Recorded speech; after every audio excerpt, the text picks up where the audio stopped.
please give way to my beautiful guest today, beautiful kabanding, Kakay Bautista. Yes!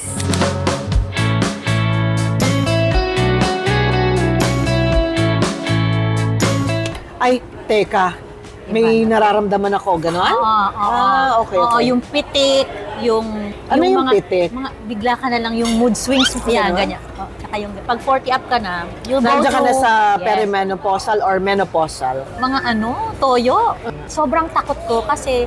Hindi ka nakakatulog? Oo, grabe. Nung tinry ko yung program niya, parang last year, early last year, naramdaman ko na agad yung result na maganda. If you are experiencing all these symptoms, please consult a friend. Yes. Consult an expert.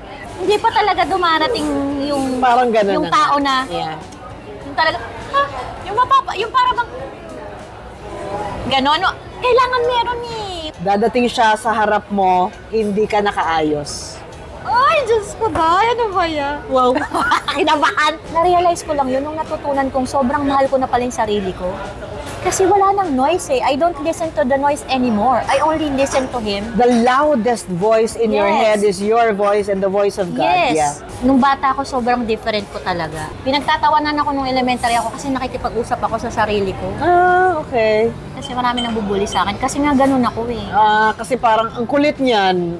Di ka naman magiging artist, ang pangit mo. Ganon. Yeah. So nasa utak ko na, sige, hindi naman magiging artist. Dito na lang ako magpe-perform sa mga ganito na lang, college, ganyan. Tago ka dun sa likod.